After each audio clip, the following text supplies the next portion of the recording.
저는 이제 어떻게 제가 이 책을 쓰게 됐는지 그걸 이제 잠시 설명을 드리겠습니다. 저는 뭐 2000년 앞두고 예전에 2000년 그 앞두고 밀레니엄이라 그래가지고 무슨 뭐 지구가 멸망하느니 많이 뭐 다미안 선교인이 뭐 이러면서 휴건이 뭐니 뭐 이런 것도 나오고 종말론적인 얘기도 많이 나왔을 때 그때 지구에 좀 어떻게 지속 가능한 그런 게 없을까 탐구를 하다가 이제 유럽에서 공동체 운동이 많이 되고 있는 걸 보고 1999년에 저희 이제 신문사에서 기획을 해서 제가 이제 유럽 공동체 그 영국 부르도프도 가고 핀도원도 가고 이렇게 해서 이제 한국에 소개를 해서 뭐 부르도프 같은 경우도 이제 그 기독교 공동체인데 한국에 널리 알려지는 계기가 됐고 그러긴 했는데 이제 그 이후로 어떻게 보면 이제 공동체가 한국에서는 뭐 엄청나게 이렇게 좀 그 2000년대 초반에 관심을 갖다가 조금 이제 그 좀 관심권에서 좀 멀어지기도 하고 했었는데 저는 이제 한 3, 4년 전에 이제 외국에 가서 공동체를 우연히 볼 기회가 있었어요. 제가 그 몸이 아파가지고 뭐 병원에 다녀도 이제 낫질 않고 그랬는데 이제 통증 때문에 그랬는데 그 기독교 대안학교인 산청 민들레학교 김인수 교장 선생님이 이제 저하고 친구처럼 지냈는데 그분이 학생들을 데리고 늘 여름에 그 저기 한 달씩 살고 오는 데가 이제 태국 저기는 불교 공동체인데 아석 공동체를 이제 한 달씩 살고 온다 그래요. 근데 저기는 그 전부 다 사람들이 맨발로 다니고 무슨 일상적으로 단식을 하고 관장을 하고 그러더라. 그래서 거기 가서 좀 지내보면은 그 못 고치는 병도 고치는 사람도 있더라. 한번 거기 가서 뭐 지내보는 게 어떠냐고 해서 제가 이제 거기를 한번 가봤는데 거기를 가서 이제 그 사람 뭐 거기서 이제 건강도 좀 좋아지는 계기가 되기도 했지만은 거기서 이제 보다가 이제 제가 통증병은 그 잠시 잊어버리고 직업병이 도져가지고 이제 기자가 궁금하면 못 참잖아요. 그래서 이제 저도 모르게 이제 취재를 하고 이렇게 하면서 예정보다 길게 이제 저런 그 마을이 태국에서만 아속 공동체가 한 6개 마을이 있는데 그 중에서 한 3개 마을을 이제 다녀보면서 이렇게 직접 보고 창시자인 그 포틸락 그 우리가 잘 아는 이제 방콕 잠농시장 청백리라는 잠농시장의 스승인데 이제 그 포틸락이라는 분하고도 얘기를 나눠보고 그래서 야 저는 이제 저도 그 약간 지구의 문명이나 이런 것에 대해서 종말론적인 생각을 많이 가지고 있는데 그러니까 인간이라는 것이 이렇게 욕심만 부리고 무슨 종교조차 전부 다 지금은 뭐 신을 쫓는 게 아니고 돈을 쫓는 여기에 뭐 예수님이 만mon이 주인인 이런 세상이고 다 너나 나나 할 것이 전부 다 그렇게 가고 있기 때문에 인간이라는 것이 모든 인간으로 인해서 모든 생명이 한 90% 이상이 멸종했듯이 인간 스스로도 지금 이렇게 욕망으로 가서 멸종하는 것이 당연하고 또 이제 그렇게 가고 있다고 생각을 했는데 이 사람들 굉장히 이제 생태적으로 살면서도 또 아름답게 살아가는 모습을 보고 야, 이게 뭐 이게 함께 하면 뭔가가 이렇게 될 수도 있겠네. 그러면서 우리는 혼자는 굉장히 두렵고 굉장히 용기를 내기가 어려운데 함께 하면은 뭔가 이렇게 이런 생각이 들어서 이 아수뿐만 아니고 좀 이왕 1년 휴직을 했으니까 좀 다른 공동체들도 좀 돌아보자 이렇게 생각을 해서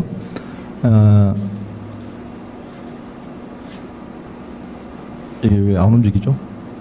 이게 이제 아속 공동체에서 제가 공동체는 뭐 가면 이제 똑같이 이렇게 일을 했으니까 저런 그 바나나 나무도 가서 이제 그 잘라서 퇴비로 만드는 저런 일도 여기 이제 포틸락 장시장님 포틸락 인데 같이 만나서 얘기도 하고 제가 그래서 이제 저런 그 5.1 공동체도 가보고 가서 지내보고 이제 일본 내주원 공동체도 지내보고 일본 야마기시 공동체도 지내보고 이제 미국 부르도프 공동체도 이제 지내보고 그러면서 이제 공동체를 여기저기 이제 직접 살아보면서 이제 휴직 기간에 이렇게 체험을 많이 해봤어요.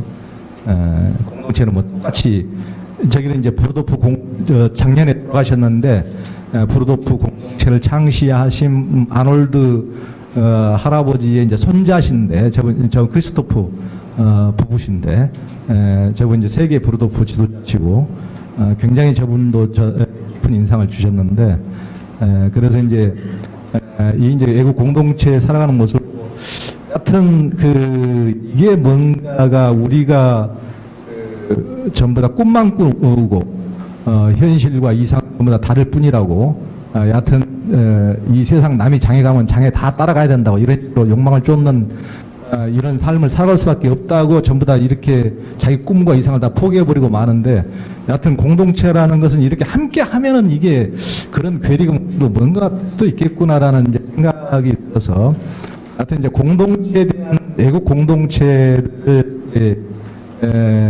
지렛대로 삼아서 이걸 좀 보여주게 책을 써볼까 이렇게 생각을 했는데 그러다 보니까 이제 좀 애국 공동체들은 좀 너무 멀고 먼 나라고 이제 가깝게 우리 주변에서 한국에서는 어떤가 싶어서 이제 한국 상황을 보니까 의외로 또 한국에서도 이렇게 잘 하고 있는 공동체들이 있더라고요. 그래서 이걸 더 이분들을 좀 보여주는 것이 한국인들한테는 훨씬 더 자극이 되고 내게 직접 문화 이런 게 다 비슷하기 때문에 이런 분들의 삶 모습을 보여주는 게 훨씬 더 좋겠구나 해서 제 책을 오히려 처음 계획했던 것을 외국 공동체를 완전히 뒤로 빼고 우린 다르게 살기로 했다는 거의 우리 한국 공동체를 오히려 앞에 세움으로써 그런 공동체 위주로 제가 이제 이 책을 다시 이제 재구성하게 됐습니다. 그것도 이제 공동체별로 보여주는 것이 아니고 함께 살면은 우리의 행복도가 어떤 차이가 나는지 또 우리의 육아 요즘은 전부 육아 독방 육아니 뭐니 해가지고 얘도 안 낳고 결혼하고 전부 다 그런다고 그러는데 함께 하면은 얼마나 짐을 덜고 이렇게 출산이나 이런 데서도 훨씬 더 또 행복하게 이렇게 그게 가능한지 또 교육은 그게 어떻게 가능한지 또 비용은 얼마나 전략이 되는지 함께 살면은 또 이렇게 뭐 사회적으로 자기 이상을 얼마나 실수는지 그런 각기 그런 이제 챕터별 이런 식으로 정리를 해서 책을 써봤습니다. 그런데 이제 오늘 이제 제 책에서도 이제 썼던 것이 한 23곳 되는데 오늘 아주 그 중에서 이제 시적인 분들을 이제 세 분 모셔서 직접 얘기를 듣는 마련했습니다. 이제 그분들 모시고 직접 같이 나눠보겠습니다.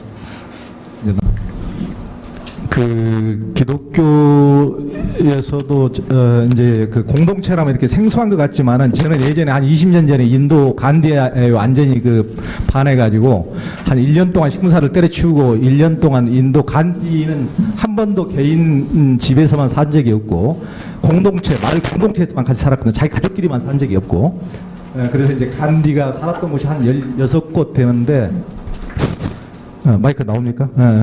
그래서 이제 간디가 살았던 곳을 일일이 전부 다 찾아볼 정도로 이제 제가 어떻게 살았는지 하고 이제 간디를 하고 직접 살아본 분들도 있더라고요. 그래 얘기도 들어보고 이제 그랬던 적이 있는데 그러고 나서 이제 한국 와서 또 이제 해보니까 오히려 간디보다 더 먼저 한국 기독교에서 선구자들이 그런 공동체를 했던 분들이 있더라고요. 제가 이제 밖에 있는 울림이란 책에서도 했는데. 여기에 이제 우리 주영로 선생님도 지금 세계적인 유기농의 메카인 홍성 풀무학교를 주변으로 있는데 거기가 이제 이창갑 선생님이 북의 평안도에 오산학교를 설립한 남강 이승훈 선생, 이창갑 여기 풀무학교를 설립한 이창갑 선생의 할아버지일 뻔 되는데 그분이 이제 그러니까 20세기 말에 그러니까 지금부터 100년 훨씬 전에 120년 전에 벌써 용동천이라는 이상 공동체를 만들어서 거기 오산학교도 만들고 오산학교에 단 한 학급밖에 안 되는데 대단한 인물들이 이 나라에 대단한 인물들이 거기에 다 있었어요. 그리고 이제 이번에 돌아가신 문동환 윤동주 이런 분들 문익환 이런 분들이 같이 살았던 북간도에 우리나라의 최고의 소설인 토지에 나오는 거기에 명동천 거기에 이제 기독교인들이 초기에 그런 한인 이주 공동체를 만들고 초기에 하여튼 한국 기독교인들이 간디보다도 훨씬 더 한 20년 전에 공동체 운동을 했구나라고 이제 제가 보고 깜짝 놀랐어요. 이 초기에. 그런데 불과 그렇게 척박한 환경에서 훨씬 120년 전에도 그런 이상을 쫓고 그런 이상을 하늘에서 이루어진 것을 땅에서 이루기 위해서 그렇게 했던 선구자들이 있는데 지금이야말로 실은 여기 계신 분들은 그나마 여기를 어떤 소망을 갖고 여기까지 찾아왔으니까 지천을 들을 분들이 아니지만은 저는 솔직히 한국 기독교의 무슨 신학교라든가 이런 것에 대해서 너무 실망이 크거든요. 그러니까 정말 하늘만 쳐다보고 있지 뭐 이 땅에서 뭔가 이 땅이 한국이란 문화가 뭔지 태생이 뭔지 정신이 뭔지 혼이 뭔지 을이 뭔지 여기에서 뭔가를 꽃피우려는 생각이 아무것도 없이 미국이나 뭐 신학교나 기웃기웃하고 하지 뭐 제가 울림에서 썼던 그런 그 한국의 대단한 선구자들 그런 분들을 제가 취재 다닐 때도 어느 한국 기독교 신학생들은 한 명도 와본 적이 없다고 그래서 저는 깜짝 놀랐는데 미국 신학교는 한국 신학생들이 아니면 먹여 살리기 어려울 정도로 한국 신학생들이 다 거기를 메운다고 그러는데 한국에는 제가 보기에는 프란체스코 성인 못지않은 그런 사람들이 정말 절비하고 토착적인 이런 뭔가를 일구려는 그런 선구자들이 있었는데 그런 사람들에 대해서는 한국 신학생들이 탐구 정신이 전혀 없고 이 땅에서 그렇게 척박한 환경에서도 공동체를 일구는 이상향을 일구었던 그런 사람들이 있었는데 그런 사람들한테 물어보면 아는 게 없고 그래서 저는 너무나 이제 답답하고 실망이 컸는데 실은 지금 나중이지만 여기에 계신 분들도 그런 선구자들입니다. 제가 보기에는 지금 나중에 한 50년 뒤에는 제 책에 썼던 울림에 다 나오실 분들이에요. 아니 정말이에요. 그건 거짓말. 그러니까 그런 분들이 굉장히 이제 선구자들인데 지금 이제 눈앞에 있다 그래서 너무 이제 실은 가까이 있으면 귀한 줄 사람이 귀한지를 모르는 건데 그래서 이제 이분들이 정말 하늘에서 이루어진 것을 땅에서 정말 남들은 꿈만 꾸고 많은 그런 건 안 된다고 다 생각하는 것을 현실에서 직접 일구고 계신 분들이고 그런 분들이기 때문에 정말 저는 이분들이 있어서가 아니고 실은 정말 그 기독교에 대해서 너무 실망을 하다가도 이런 분들만 같으면 제가 날마다 업고 다니고 싶은 솔직한 얘기로 야 진짜 업고 다녀도 되겠다 이런 생각이 들 정도로 그렇습니다. 그래서 정말 이분들 얘기 듣기에는 너무 짧은 시간이긴 하지만은 그리고 이제 이분들은 또 현장에서 그 읽으면서 수십 년 동안 우리 이제 주영돈 선생님도 말씀하셨지만은 거기서 뭐 40몇 년 동안 농사를 짓고 풀막교 졸업해서 거기를 홍동면을 그 시골 구석을 전 세계적인 유기농의 메카로 이렇게 만드는 어떻게 보면 농사짓는 주인공이신데 저는 대통령보다 더 훌륭하게 생각합니다. 하여튼 이런 분들이 정말 밑바닥에서 세상을 바꾸는 주역인데 이제 이분들 어찌 됐거나 뭐 현장에서 뭐 공동체라고 이름을 붙일 수도 공동체라고도 뭐 이름을 붙일 수 있을지 어쩔지 모르겠지만 각기 또 달라요. 각기 살아가는 모습은 다 다르고 근데 이제 마을에서 읽으시는 분들인데 거기서 혼자 혼자 독불장군으로 하는 것이 아니고 어려움이 있지만은 어쨌든 함께 뭔가를 해왔던 것은 사실이거든요. 함께 해서 농사도 함께 짓고 유기농의 메카로 만들면서 여러 사람들이 같이 문당내에서 변화시키고 풀막교 졸업생들과 함께 일구고 그러면서 지금도 하늘마을이라는 20가구 공동체를 같이 만들어서 그걸 일구고 그래서 일단은 세 분한테 공동 질문을 하나씩 드리겠습니다. 왜 우리가 지금 전부 다 요즘 세상 사람들은 혼자만 살라 그러는데 사람 귀찮고 같이는 너무 살기 힘들다 그러는데 왜 우리가 함께 해야 되는 것인지 그 이유가 뭔지 왜 주 대표님을 비롯해서 다른 분들은 왜 지금 함께 하는 그런 가치를 쫓으면서 지금까지 살아온 것인지 그걸 일단 우리 주 선생님부터 좀 말씀 좀 해주시죠. 예, 저는 아까도 얘기했지만 이런저런 쓸 수도 없고 아주 부족하거든요. 제가 좀 특이하게 태어났어요. 왜냐면 저희 집이 어머니가 아기를 낳다 보니까 딸을 8밖에 안 낳았어요. 딸 8에 저 하나예요. 자, 어떻게 큰지 아시죠? 저 그렇게 컸어요. 저는 그리고 초등학교 시절 운동선수를 컸거든요.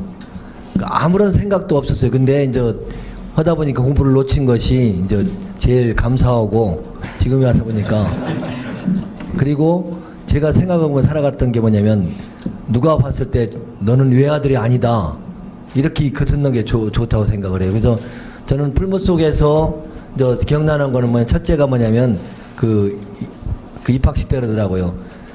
대한민국 서울대학교 학생이 지나가면 대한민국이 수재가 지나간다고 들을 수 있다면 풀무 학생은 대한민국의 양심이 지나간다 들을 수 있는 학생이 되라. 그리고 두 번째로는 뭐냐면 노벨 평화상을 타기 위해 최선의 노력을 다해라. 그리고 선정이 됐다거나 거부하면서 나는 하늘나라 가서 하나님 상을 받겠습니다 할 수 있는 사람이 되라. 세 번째는 뭐냐면 진정한 농사꾼이 되려면 3년을 머슴 살아라. 그래서 앞뒤는 제가 잘 못 지켰어요. 근데 3년을 제가 머슴을 살았어요. 남의 집에 와서 머슴을 살아서 진짜 밑바닥을 실천을 해봤거든요. 그게 이제 저희 아까 질문이 뭐였었죠? 함께. 근데 함께하는 거는 저는 목사님이나 이렇게 여러분들이 잘 몰랐어요. 저는. 근데 뭐냐면 살다 보니까 혼자 사는 것보다 둘이 사는 게 훨씬 낫더라. 이렇게 해서 점점 이렇게 한 거지. 저는 책을 본 책이 하나도 없거든. 책을 안 보거든요. 그냥 자연이 들려주는 거를 들으면서 이렇게 같이 나가거든요. 그렇게 하다 보니까 공동체도 공동체라고 부르지 않고 저는 그래요. 이 부분 공동체라고 부르거든요. 왜냐면 여러분들이 지금 그거는 생활 속에서 나와야 되는데 공동체를 안 해봤거든요. 여러분들 제가 다른 데 가서 강의할 때 무릎을 꿇고서 얘기해요. 한 무릎을. 왜냐면 선배로서 잘못했기 때문에 여러분들에게. 여러분들이 세상은 그게 아니잖아요. 입시라는 일등주의 속에서 친구를 밟아야 내가 가잖아요. 그렇게 해놓고서 사회는 종교는 생각 있는 사람들은 더불어 살아라 협동하라 이러잖아요. 그게 맞는 거예요. 그래서 저는 뭐냐면 부분 공동체라고 그러거든요. 어떠한 부분을 가지고 함께 모이는 걸 잘해요. 그래서 유기농을 하자. 자재를 사는 것이 혼자 쓰는 것보다 여럿이 사는 게 낫더라. 파는 것도 혼자 파는 것보다 같이 하자. 이렇게 하다 보니까 공동체의 생각을 저희들이 가질 수 있었거든요. 그래서 그런 쪽에서 생각을 하고 저는 이제 살아오면서 이제 두 가지 생각을 하는데 세상에는 모임과 운동이 있다고 생각을 해요. 근데 모임과 운동이 같다고 생각하는데 저는 다르다고 생각을 해요. 모임은 끼리끼리 같은 생각을 가지고 같은 방향으로 질주하는 건 모임이라고 생각을 해요. 운동은 뭐냐? 서로 다른 생각을 가졌지만 좋은 쪽으로 모아갖고 함께 가는 것이 운동이라고 생각하거든요. 어떤 면에서는 기독교는 모임에서 벗어나지 못하지 않는가? 끼리끼리 천주교 다 종교가 그렇잖아요. 그래서 이건 아니라고 생각해요. 그래서 저는 저희 마을에 교회가 있지만 교회를 중심으로 한 게 아니라 하나님이 주신 자연을 중심으로 해서 자연이 들려주는 이야기를 들으면서 저는 항상 그 말씀 중에 제일 좋은 게 뭐냐면 하나님이 보시기에 좋았더라. 그래서 하나님이 무엇을 좋아할 것인가 생각하면 답이 나오더라고요. 저는 오리농법, 매기농법, 모든 농법을 제가 다 연구해냈거든요. 하나도 그 연구하는데 그 어려움이 없어요. 그건 뭐냐면 네가 매기가 되어보고 네가 소가 되어보고 네가 흙이 되어보고 네가 작물이 되어보면 그 입장에서 생각하면 답이 나오더라고요. 그러니까 연구가 아주 쉬워지는 거죠. 그런 때 저는 자연, 그래서 우리가 제일 중요한 거는 그렇다고 제일 첫째는 부모 닮아가는 거, 두 번째는 친구, 세 번째는 선생님, 네 번째는 사회잖아요. 근데 제일 중요한 게 뭐냐면 여기는 가는 사람과 안 가는 사람이 있어요.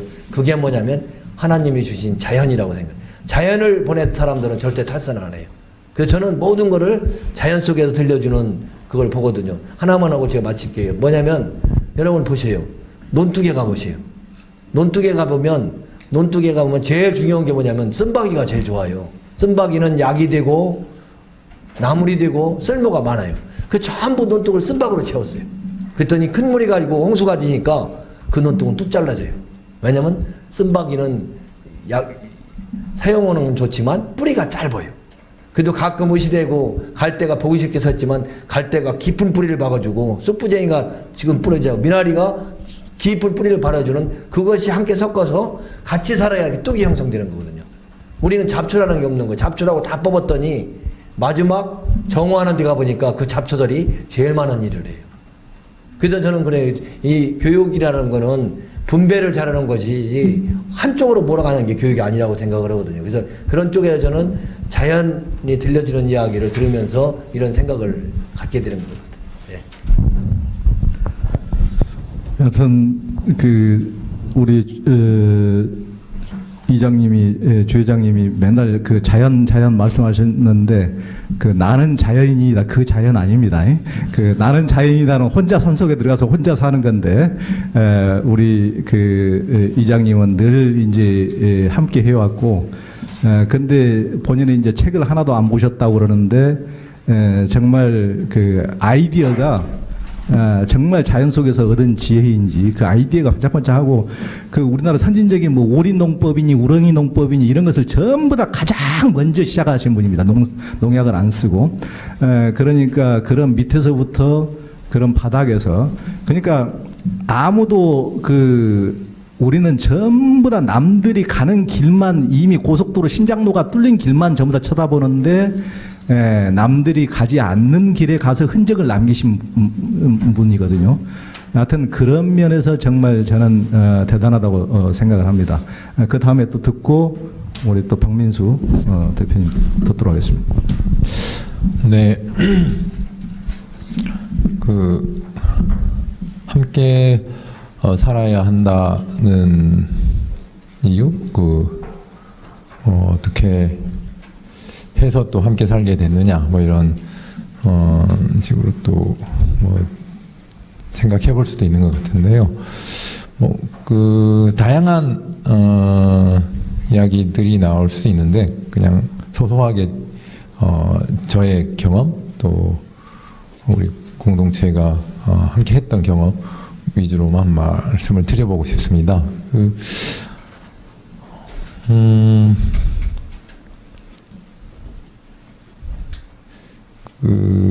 공동체가 교회에서 우리가 많이 좀 역점을 두고 사역이라고 할까요? 했던 일이 1대1이었습니다. 처음에는 새신자 교육 위주의 1대1이었는데요. 한 1년 하니까 새신자 교육은 다 마무리가 되더라고요. 1년도 채 안 돼서 거의 마무리가 된다 할 수 있었는데요. 그럼 대부분 1대1 양육이라는 거를 마무리 짓죠. 그래서 근데 또 새로운 사람과 연결을 해서 계속 진행을 해 가는데 1년을 하다 보니 좀 아쉬운 거죠.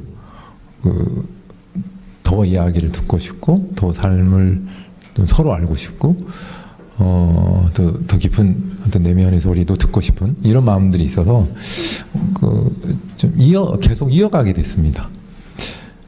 그렇다 보니 사람 마음을 좀 알아가게 됐고 마음에 또 귀를 기울이고 또 마음의 소중함을 좀 알았다 그럴까요? 그러면서 사람 깊은 곳에는 근원적으로 어떤 바람이 있을까에 대한 궁금증을 계속 가졌던 것 같습니다. 그래서 심리학도 병행해서 좀 공부를 좀 많이 했던 것 같은데요. 또 심리학을 공부하다 보면 이제 마음의 병이라는 이런 여러 이제 개념들이 나오는데 뭐 인격 장애도 있고 뭐 우울증과 같은 또 소소한 이런 병도 있는데 그런 마음의 병을 또 앓고 계신 분도 많아서 그 마음의 병에 대한 관심 또 갖게 됐고요.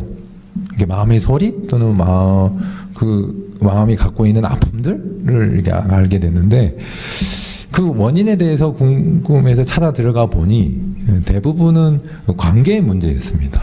부모와 관계, 지금 현재 살고 있는 사람하고 관계, 그러니까 어떠하냐에 따라서 그 병이 있기도 하고 없기도 하고 또 그 마음의 병을 찾아 들어가 보면 그런 병이 안 걸리는 상태는 또 어떤 상태일까? 그 병이 없는 상태에서 사람은 근원적으로 갖고자 하는 근원적 욕망은 뭘까를 이렇게 생각해 보니 나를 낳아준 엄마와 아빠와 좋은 관계를 맺고 싶고 가족이 꾸려졌다면 그 가족 안에서 좋은 관계 맺고 싶고 사회에 나오면 직장에서나 또는 뭐 대학 생활을 한다면 대학의 또 동료들과 좋은 관계를 맺고 싶어 하는 게 인간의 근원적인 욕구 어떤 바람이라는 거를 해가 가면 해가 갈수록 좀 많이 느꼈던 것 같습니다. 그때부터 사람은 그렇게 결정되어졌구나. 왜 그런지는 모르겠지만 같이 살고 싶어하는 그 근원적 욕망을 갖고 있구나를 좀 알게 됐고요. 그 욕망이 좌절이 되면 사람은 병들어가는구나 라는 결론을 한 10년 정도 좀 사람을 알아가면서 좀 발견하게 된 것 같습니다. 그래서 뭐 예수가 우리를 그 공동체로 이끌긴 했지만 사람이 우리를 그렇게 그 함께 사는 길로 인도했다라고 말씀드릴 수 있을 것 같고요. 또 아까 그 최철호 대표님께서도 말씀하셨는데 우리도 그 좀 과정이 비슷했는데요. 그 구성원들이 청년 20대 청년들이었습니다. 이들이 결혼을 해서 한 10년 후가 지나니까 이제 아이를 낳아서 이제 가정을 꾸리게 되는 거죠. 그렇다 보니 진짜 그 아이를 그 둘이 키워간다는 게 정말 어려웠습니다. 저도 힘들긴 힘들었는데 모든 구성원들이 다 힘들었고요. 거의 그 집에만 들어가면 곡소리 나온다 그럴까요? 진짜 어려웠습니다. 그걸 어떻게 해결할까? 또 이제 한 10년 후부터는 좀 고민을 했던 것 같은데 답이 없었고요. 같이 살아가면서 같이 해결하는 것밖에는 답이 실제 없었다. 그 요인도 또 하나의 큰 부분이었다라는 생각이 듭니다. 그리고 지금 와서는 같이 이제 살아보니까 이걸 왜 안 하고 살까라는, 이렇게 같이 사는 삶을 살지 않았다면 진짜 그 무덤 들어가기 전에 너무 고통스러웠지 않았을까라는 생각을 해보는데요. 뭐 같이 살다 보니까 그 상상 이상의 정말 그 멋있는 삶들이 주어집니다. 이거는 이제 같이 살게 되고 나서 이제 알게 된 바라고 할 수 있겠습니다. 이 정도 말씀드리면 되겠습니다. 예. 그 은혜 공동체는 이제 그 동영상에서도 요즘 굉장히 인기를 끌고 있는데 뭐 CBS 같은 데서 만든 동영상도 있고, 그런데 이분들이 한 50명이 한 집에서 이제 한 가족처럼 사는데, 가서 보면은 느낌이, 야, 이게 뽕 맞은 사람 같다, 이런 느낌이 들 정도로 이게 굉장히 사람들이 정말 행복해하고, 특히 이제 얘들하고 여자들이 그렇게 행복한 이유가 뭘까 이렇게 보면은, 그러니까 그 여성들도 뭐 가정의 주부들이라 하더라도 같이 그 공동 식사를 하고 식당을 운영하니까 저녁도 일주일에 한 번만 당번을 하면 되고 완전히 부고로부터 완전히 해방된 삶. 그리고 애들 입장에서도 요즘은 애들 하나 둘 키우느라고 너무나 애들한테도 미안한데 심심하다 그러고, 그래서 스마트폰이나 던져주고 게임기나 던져주는데 거기는 뭐 이모 삼촌 언니 오빠 친구들이 한 50명 되니까 너무 하니까 애들이 늘 그냥 행복해가지고, 그러니까 부모들을 거의 찾지도 않아요. 그러니까 너무 행복하니까. 그러니까 거기에서 얘들의 표정이 그렇게 좋을 수밖에 없고, 같이 사는 것을 이제 보면은, 직접 보면은 정말, 야, 이분들이 외국 그 여행을 갈 때도 저번에도 뭐 알프스 여행을 추석 연휴 때 다 같이 갔는데, 자기 공동체 멤버십이 한 80명인데 79명이 갔다 그래서, 아니 어떻게 대부분 다 직장 다니고 하는데 거의 전원이 여기서 감신대 총여학생에서 가자 그러면 한 참석률이 10%나 20% 될지도 모르는데 거의 전원이 이렇게 갈 수가 있는지 깜짝 놀랐는데, 이분들이 그러더라고요. 조직의 단맛을 알면 그런다고. 우리는 인생에 살면서 늘 조직의 쓴맛만 보고 살다가 저렇게 이제 같이 사는데도 저렇게 이제 단맛을 보고 있었습니다. 이 다음에는 이제 밝은 누리 우리 최철호 대표님 말씀 드리겠습니다. 예, 공동체로 사는 삶이 갖는 의미, 그 유익, 그 왜 그렇게 사느냐라고 했을 때 가장 기본적인 게 그러니까 사람이라는 생명이 가지고 있는 가장 근본적인 욕망이 같이 살고 싶어하는 거죠. 그러니까 제일 좋아하는 사람하고 같이 살려고 하고요. 친한 친구하고 같이 살자는 얘기들을 청소 연기 때 많이 하죠. 또 가족 관계가 좋으면 형제들끼리 우리 같이 살자 이런 얘기들을 합니다. 그러니까 그런 아주 근본적인 욕망이 우리에게 있다라는 거고, 스마트폰 같은 경우도 아무리 거기 중독돼 있다 하더라도 거기서 검색하고 시간을 보낸 거의 대부분의 것이 관계 맺길 갈망하는, 그리고 상대방이 나에게 어떤 반응을 하는 거에 대한 그걸 만든 사람들이 사실 그 욕망을 최대치로 끌어올리기 위해서 그걸 조작해 나가는 기술적인 조작들을 해 나가는 이제 그렇게 했다고 고백을 하고 있는데 이제 그만큼 사람은 관계 맺기를 향한 갈망이 이제 있다는 생각이 들고요. 또 하나는 우리가 이제 자본의 지배를 당한다, 뭐 그 대중 소비 사회의 지배를 당한다 이렇게 얘기하는데 무언가가 무언가를 지배할 때 가장 효과적인 지배 전략이 나누어 놓는 것이죠. 개별화시키는 것이죠. 그러니까 나누어서 지배하는 것이 가장 효과적인 지배 방식인데 우리가 우리 시대에 우상이 있다, 뭐 자본이 우상이다, 돈이 우상이다, 또 소비 사회가 우상이다라고 하는 규정은 있는데 그게 우리를 지배하는 지배 전략이 개별화라고 하는 것과 관련해서는 그걸 극복하려고 했을 때 실제적인 대응책은 결국은 개별화를 어떻게 넘어설 수 있는가 문제라는 생각을 해요. 그래서 뭔가에 이렇게 한참 열심히 살았는데 살아놓고 보니까 내가 뭐하고 산 거지 싶은, 나는 뭔가 다르게 살 거라고 20대를 다르게 보낼 거라고 생각했는데 돌아보면 특별히 다르지 않는, 이거 왜 그럴까? 아군 전술만 생각하고 있기 때문이 아닐까. 그러니까 적 전술에 대해서 무지한 아군 전술에 집중하고 있기 때문에 이제 소망하는 것이 이루어지지 않는 그런 것이. 그러니까 맞물려 가지고 결국은 사람은 누구나 어떤 삶을 살고 싶다라는 이제 생각을 하는데 그런 삶을 현실화시키는 것은 개인적으로는 불가능하다라는 거죠. 그러니까 우리를 지배하는 어떤 힘들은 우리를 개별화시켜가지고 촘촘하게 지배해오고 있기 때문에 대중소비사회라고 하는 큰 틀로 우리를 지배해오고 있는데 우리는 그 개별화된 상태에서 맞서오고 있기 때문에 생각은 이제 제가 이거는 이제 그 공동체 처음 시작할 때 제 고민이기도 했는데 왜 멋있는 얘기를 했던 우리 80년대에는 교수님들보다 선배들이 더 권위가 있었거든요. 근데 왜 그런 멋있는 얘기를 했던 많은 선배들의 삶이라는 게 똑같아질 수밖에 없을까? 그래서 결국은 패배적이고 체념적인 것에 계속 반복될까? 결국 개별화되어 있었기 때문이다라는 생각을 이제 하게 되었고요. 그래서 대학교 4학년 때 졸업하기 직전에 일단 우리가 같이 한 몸 된 상태에서 공동체 사회로 진출하는 게 필요하겠다. 이제 이런 생각을 하게 됐던 계기가 됐던 거죠.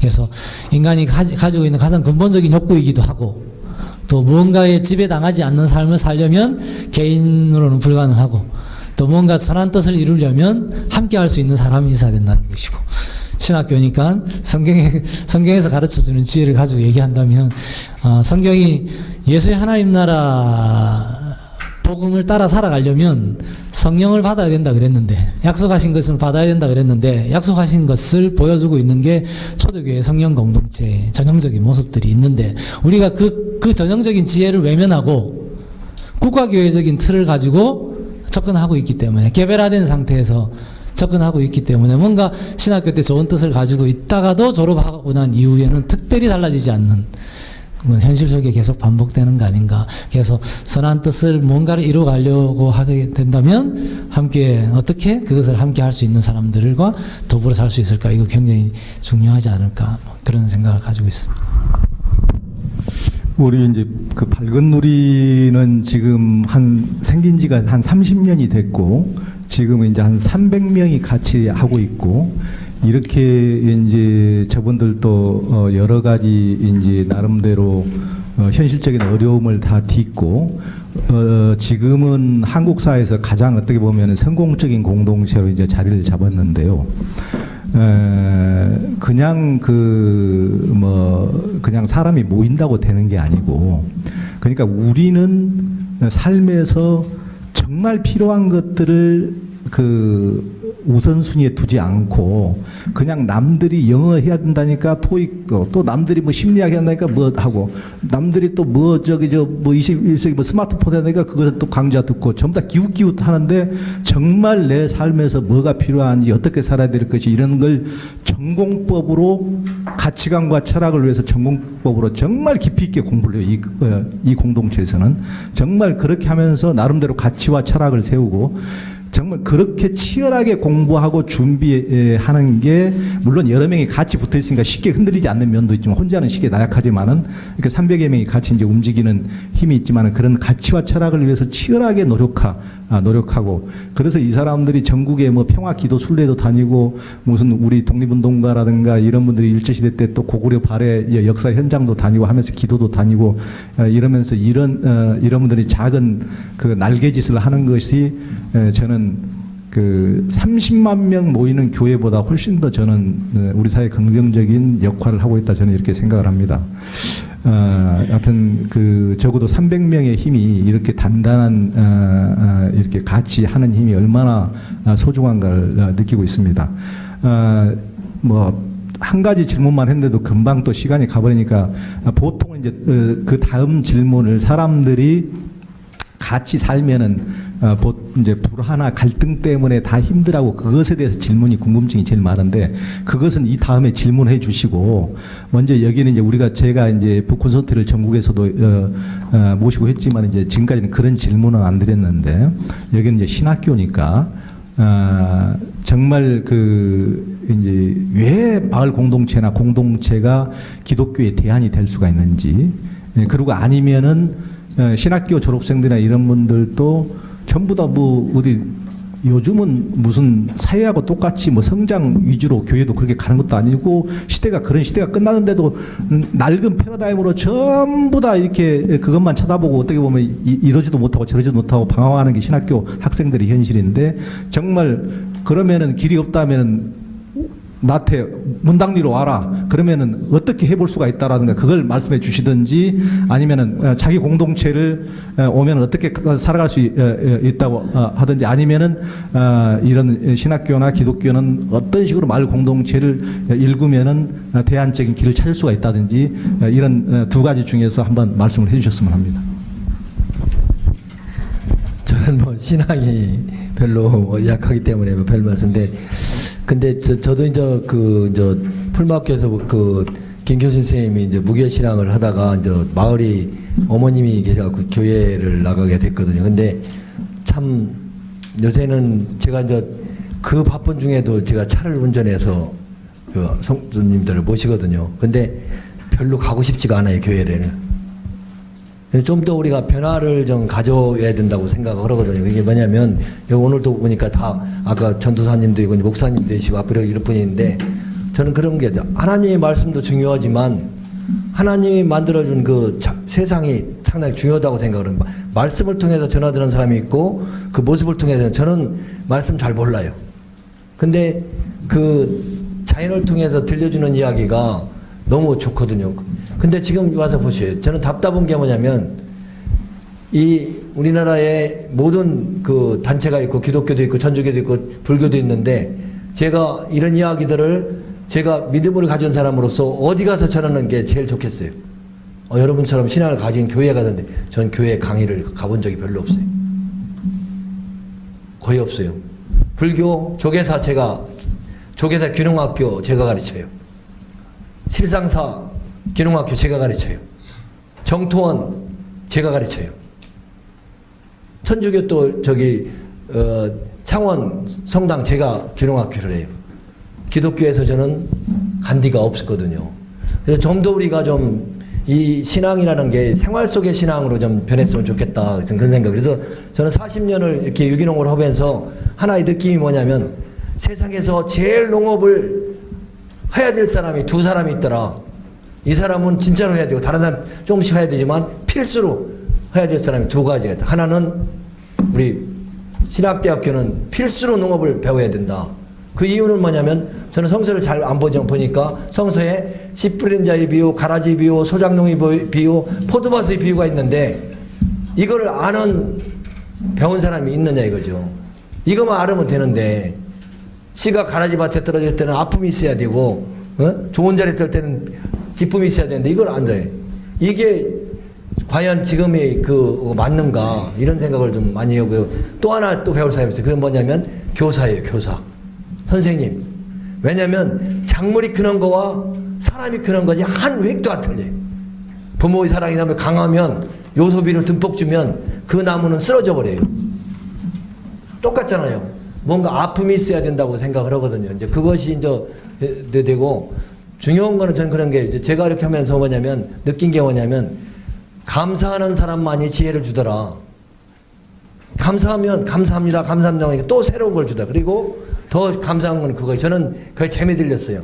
내가 가지고 있는 거를 빨리 남에게 주면 공간을 만들어주면 하나님은 그 자리를 채워주더라. 저가 아무것도 공부 안 했는데 다 남들이 와서 그래요. 아, 이거 외국이 어떤 공동체하고 똑같다 이런 얘기예요. 그럼 저는 뭐라고 하는지 아세요? 그 교회, 그 공동체하고 우리하고 다 똑같습니다. 단 다른 점은 그 선생님은 공부를 많이 했으니까 책을 썼지만 저는 공부를 많이 해서 책을 못 쓸 것입니다. 그도 자연을 보고 나도 자연을 봤으면 가는 길은 똑같습니다. 이게 참 중요한 거거든요. 농경시대라 그렇게 한 게 아니라 그 자연을 통해서 한번 보죠. 제가 제일 모든 지혜라는 게 습속이에요. 뒷동산이 습속이거든요. 전 지도자하면서 많이 울었어요. 왜냐하면 지도자가 제일 어려울 때가 뭐냐면 진실인데 마을 사람이 진실로 안 알아줘요. 그때는 이건 진짜 그때는 뒷동산에 나무를 붙잡고 울어요. 울다가 안 되면 이 손으로 내리쳐요. 나무를 계속. 나는 어떻게 살아야 하니 어떻게 살아냐고 했더니 한참 있다 보니까 뒤에서 음성이 들린 거예요. 야, 우리처럼 살아라 그래요. 그 뒤에 보니까 아무도 없어요. 근데 그때 습을 봤어요. 우리는 밖에서 보는 습은 고든 나무만 보여요. 야, 습은 반듯한 나무만 살거나 가보셔요. 습속에 들어가면 낮은 나무도 있고 꾸러진 나무도 있고 그 다음에 작고 키 크고 그게 조화라고 생각하거든요. 이 사람의 생각도 똑같아요. 배운 사람 강남은 부자가 살고 강북은 이게 아니거든요. 그걸 전 조화라고 그러거든요. 잘 사는 사람과 못 사는 사람이 좋아. 그 다음에 건강한 사람과 약한 사람이 좋아. 어른과 젊은이이 좋아. 이런 조화가 있어야 된다고 그래요. 자연이 들려주잖아요. 그게 과연 우리 사회는 돼 있느냐. 그게 전 문제라는 거예요. 그래서 그런 거를 제일 할 수 있는 게 보니까 예? 성서의 기록에 그런 비유법을 써서 다 만들어 놨잖아요. 그래서 이쪽에서 멀어지면서 더 세상은 요새 보면 답답하잖아요. 핸드폰 열어보면 전부 개독교라고 하죠. 그거 듣기 좋아하는 사람이 뭔가 그럼 뭔가 잘못된 게 있기 때문에 그렇잖아요. 이대로 가면 안 된다는 거잖아요. 그건 자연이 들려주는 그 아까 자꾸 자연제가 얘기하는데 그 소리를 들어야만이 우리가 그 아름다운 세상을 만들 수 있지 않나 이런 생각을 갖습니다. 그러니까 지금 이제 자본주의 사회에서 우리 욕망의 한국 사회를 가장 선도에서 리드하고 있는 게 저는 한국 교회라고 보는데 어떻게 보면 이제 기독교 위주의 그런 거에서 풀무학교가 이제 기독교 사상으로 생겼으니까 그 학교를 중심으로 홍성에서 해놓은 것은 어떤 그런 욕망의 리드가 아니고 전혀 반대편에서 한국 그 기독교의 어떤 힘을 보여주는 것이 아닌가. 그 드러내서 뭐 기독교라고 드러내지도 않았지만은 이분들이 예를 들면 이제 홍동면에 가면은 그 마을 활력소라고 정말 도서관도 방막도서관도 큰 멋진 도서관이 있고 마을 활력소라고 문당리가 워낙 이장님이 일을 잘했다고 정부에서 돈을 받았는데 4, 5억을 받았는데 그것을 우리 마을만 위해서 써서는 안 된다.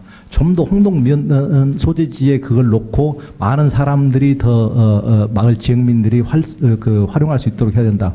거기다 놓으니까 훨씬 더 선한 힘을 이제 더 많은 영향력을 미치고 그리고 홍동면에는 온갖 협동조합들이 한 3, 40개가 있어요. 그러니까 우리 짜장면집이 없는데 짜장면집 우리들끼리 모여서 한번 만들어 볼까? 한 몇십만 원씩 내가지고 그래서 우리는 헌책방에 없는데 책방 하나 만들어 볼까? 사진관이 없는데 사진관 하나 만들어 볼까? 이런 식으로 온갖 것들을 만들고 그러다 보니까 면 단위의 대학교까지 다 있는 대한민국에서 유례가 없이 대학교까지 다 생길 정도로 전부 다 그런 어떻게 그러니까 모이는 곳에 자꾸 선한 힘이 모이는 곳에 더 모이다 보니까 이 마을을 변화시키고 미연을 변화시키고 홍성군을 변화시키고 그래서 이렇게 함께하는 힘의 어떤 그걸 이제 보여주는 곳이 그곳이 아닌가 싶습니다. 다음에 우리 박민수 대표님 말씀해 주세요.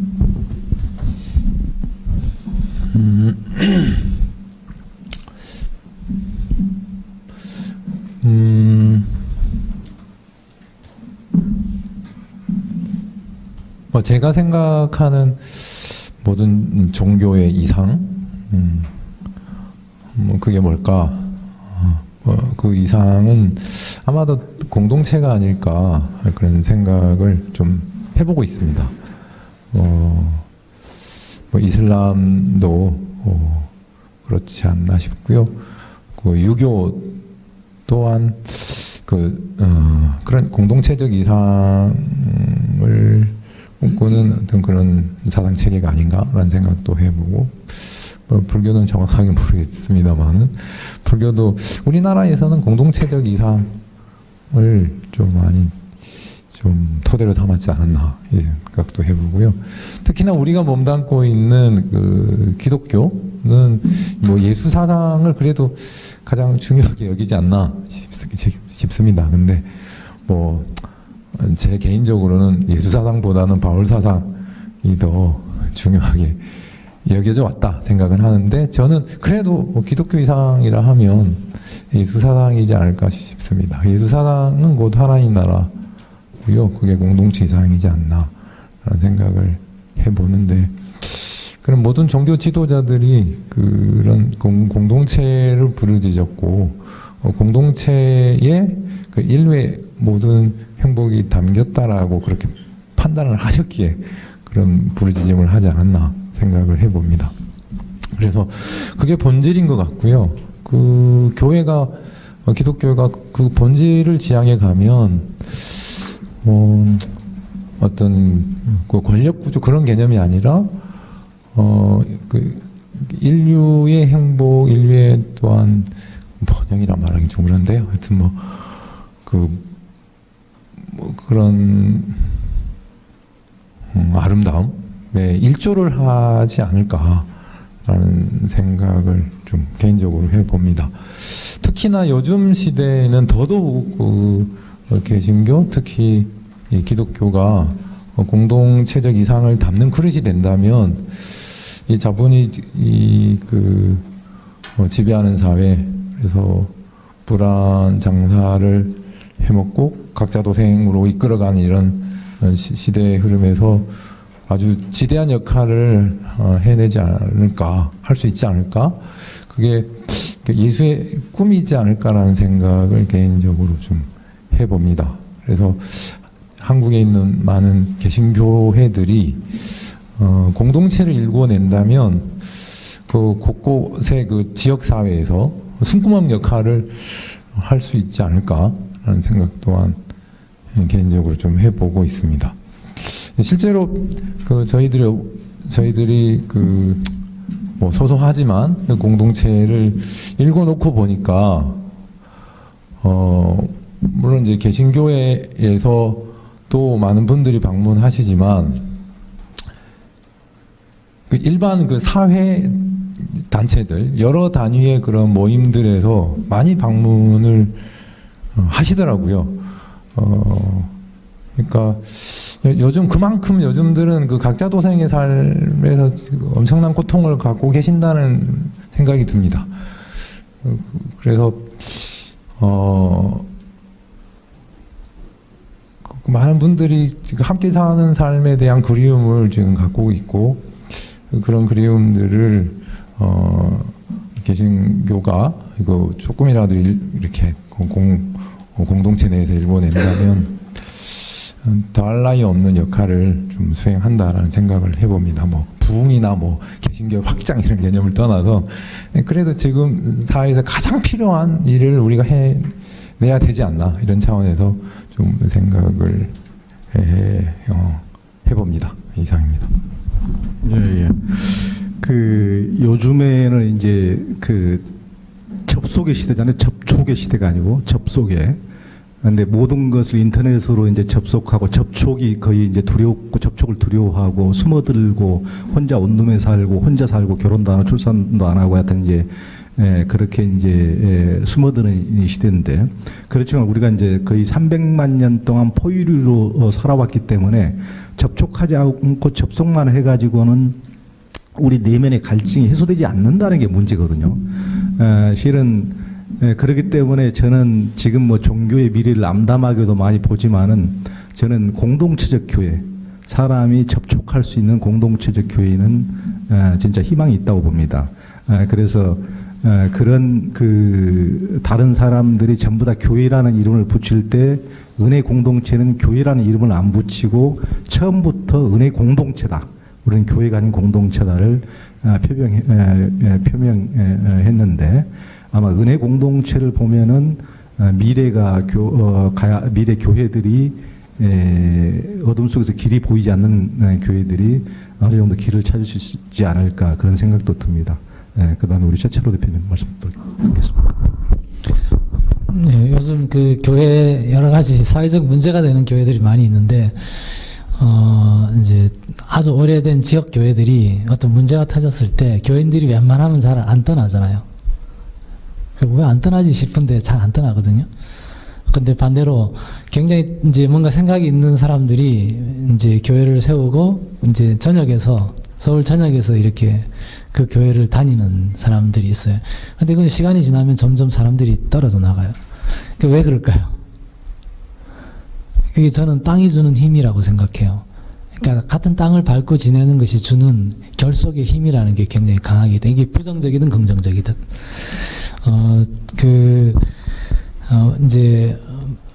우리가 교회가 존재하는 방식 두 가지라고 얘기하는데 가시적 교회, 비가시적 교회. 그러니까 가시적 교회를 다른 말로도 뭐라고 로컬 처치라고 얘기하는데 저는 그렇게 생각합니다. 한 1950년 동안 신학적으로 문제가 되지 않았던 게 이제 문제되기 시작했다. 그게 뭐냐면 가시적 교회, 즉 로컬 처치가 없어졌다라는 겁니다. 그러니까 로컬성이 깨져버린 거예요. 옛날에는 가시적 교회는 전부 로컬성을 가지고 있었는데, 그러니까 땅을 공유하는 토대 속에서의 교회들이었다라는 거죠. 근데 지금은 땅을 공유하는 것이 사라져버린 상태에서의 가시적 교회인 거예요. 그러니까 굉장히 공허하다라는 거예요. 막연하고 공허하다, 사귐이.